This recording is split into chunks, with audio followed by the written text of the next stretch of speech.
Está con nosotros uno de los visitantes a esta cita. Me refiero al presidente ejecutivo y también CEO de Lundin Mining, que en Chile opera Candelaria y Caserones. Me refiero a Jack Lundin, a quien le agradezco por estar con nosotros. Bienvenido a Agenda Económica, Jack. Thank you for having me. Mi primera pregunta es, ¿cree que es probable que se le aplique una tarifa de 25% al cobre? I'll have to be honest that your guess is probably as good as mine. It's very uncertain how things are going to play out right now with the tariff wars that are kind of ongoing between the US and other countries. Right now for Lundin Mining, we have cathode production from Caserones, and that cathode production is going into the US, but it is currently exempt from tariffs. And so while we monitor it closely and will adjust accordingly, we really don't know if it's going to come into effect or not. Más o menos el 74% de los ingresos de Lundin Mining vienen del cobre. Si se aplican estas tarifas, ¿cómo cree que pueda afectar al precio del cobre? Yeah, of course it would have a punitive impact on the financials for our company. Today we're about 75% geared towards copper production. However, when we sell our European assets, and that transaction is expected to conclude this quarter, we anticipate that we'll have close to 90% of our revenues coming from copper production. So of course we will be a copper dominant company, but again, if tariffs are levied on our production, most of our concentrate production, actually all of it is not going into the US. So we shouldn't have significant impacts on our business, but more impactful is, I think, the market turmoil that is a result of these escalating tariffs. Acaba de mencionar que ustedes a través de Candelaria le venden cobre a Estados Unidos. ¿Están desarrollando distintos escenarios si es que las tarifas se aplican? So it's actually only the cathode production from our Caserones mine that's going into the US.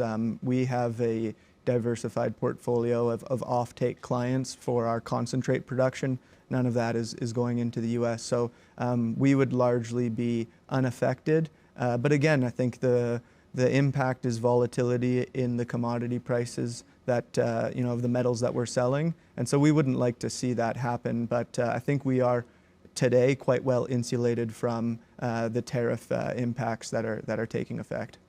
Como una empresa canadiense y también como una empresa minera, ¿están haciendo tratativas, están juntándose con otras empresas quizás canadienses y también mineras para tratar de influir en que las autoridades estadounidenses no apliquen estas tarifas? At the moment, we're focusing on what we can control, which is our business and the operations that we currently are running, and trying to maximize the value from there. Of course, we engage across the sector with industry peers.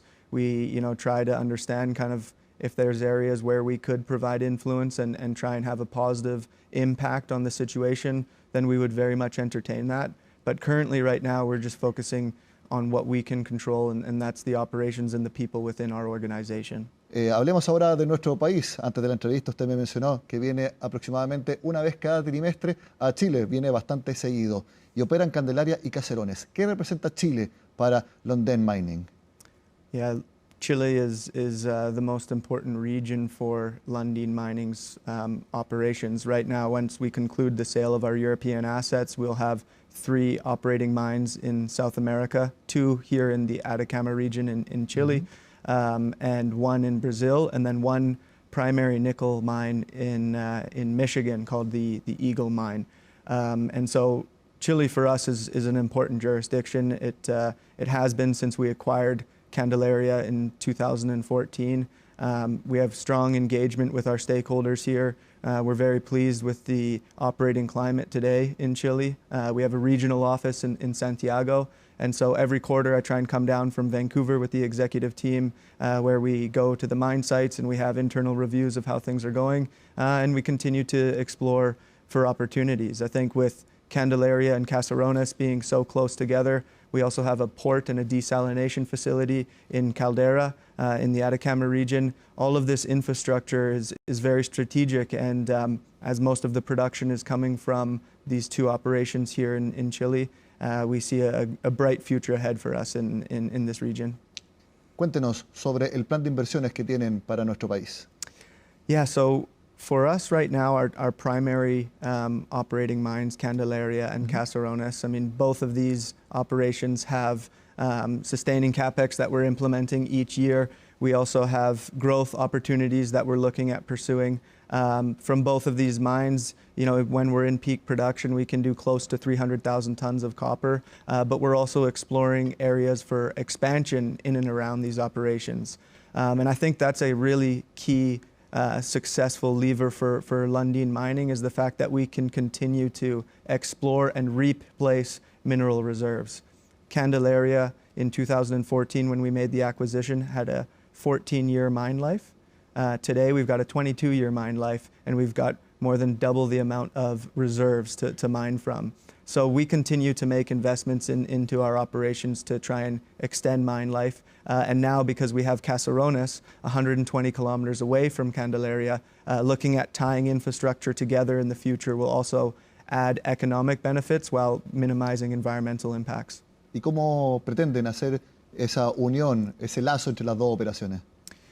Well, right now, the first thing that we've done is we've formed a regional office here in Santiago. And so a lot of the general service departments that were serving one operation in the region, now we can serve both. So we can, you know, rationalize the positions here in Santiago and have kind of a central operating hub that allows us to really see how we can maximize and combine contracts and look at supply chain synergies. And then from an infrastructure standpoint, if we see one day that we could potentially bring the desalinated water line that goes to Candelaria, because right now all of the water is either being recycled or used from the desalination facility at Candelaria, potentially we could look at bringing that water line up to Caserones in the future and provide water resources that way. ¿Y están desarrollando estudios para ese proyecto? Porque serían 120 kilómetros de tubería para llevar agua desde el mar. Yeah, it's one of the studies that we are undertaking. You know, also looking at the port facility that we have, there is a sufficient spare capacity, and so utilizing the infrastructure that we had with Candelaria to see how it could support, you know, future growth and also our existing operation in Caserones. I think these are very important levers that we want to really tap into. Es muy importante lo que nos está diciendo, Jack, porque en los últimos años en la industria minera, acá en Chile sobre todo, las inversiones grandes son para mantener la producción, pero ustedes están hablando de aumentar la producción y eso es una muy buena noticia. Exactly. I think what we want to do is ensure that we can have a stable production profile with an opportunity to grow. And really the best way to do that is from understanding existing operations to get incremental growth and putting money in, doing the study work, doing the engineering, and seeing if we can expand production. At Candelaria, we've got an opportunity to look at bringing more throughput from the underground. So Candelaria has both open pit and underground mining. We're seeing if there's an opportunity to increase the mining rate from the underground where the grade is higher.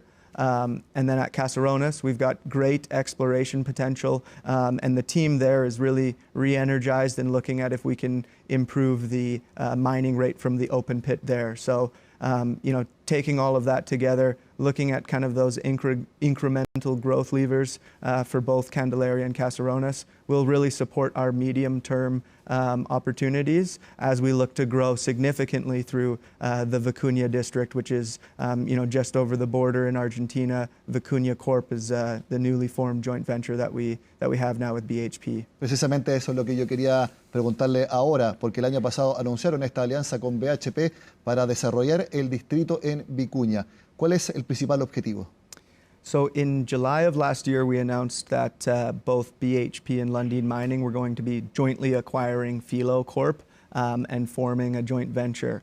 We also had 100% of the Jose Maria project within Lundin Mining's portfolio. BHP bought 50% of that. And now, in January, closing the transaction, we formed Vicuña Corp, which hosts both Filo del Sol and Jose Maria. So these two deposits, right now, we're working on coming out with a resource estimate on both Filo and Jose Maria. That resource estimate will form the basis for an integrated technical report that we're targeting in the first half or first quarter of next year. And that will kind of show the phased development and the sequencing of how we plan to go into construction and ultimately operate this district. But the first kind of, I think, key catalyst for us is this quarter coming out with a resource estimate on both Filo and Jose Maria. ¿Cree usted que el desarrollo de distritos, este tipo de asociación, es el futuro de la minería? Porque Codelco y Anglo American lo anunciaron algo similar hace poco.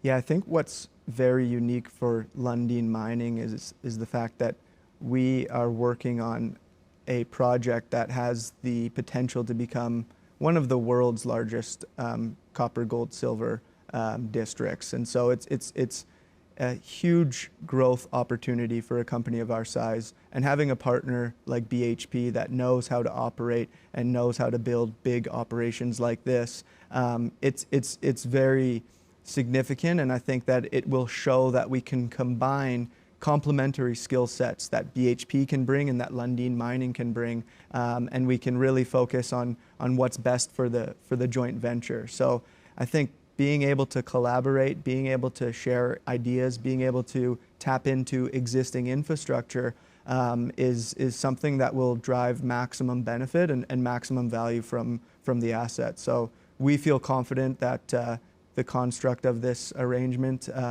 will do that. Jack, aparte del tema de las tarifas, también de los vaivenes en el precio del cobre y la incertidumbre mundial por distintos temas, ¿Lundin Mining está aquí en Chile por el largo plazo? You know, we run a long-term business in the mining sector. When we look at making investments, we look at 10, 20, 30 plus years. And so everything that we do, we have to do with a long-term lens. Of course, we have to factor in the current macroeconomic environment, and that will influence decision making. But for us, we've spent the last 10, 11 years really growing our presence, growing our understanding. I feel strongly about also enhancing our reputation here in the region. And so that is something that we feel will continue to be core for Lundin Mining going forward. Jack Lundin, presidente ejecutivo y CEO de Lundin Mining, muchas gracias por haber estado con nosotros en Agenda Económica contándonos los planes que tienen para nuestro país. Que esté muy bien. Thank you for having me. It's a pleasure.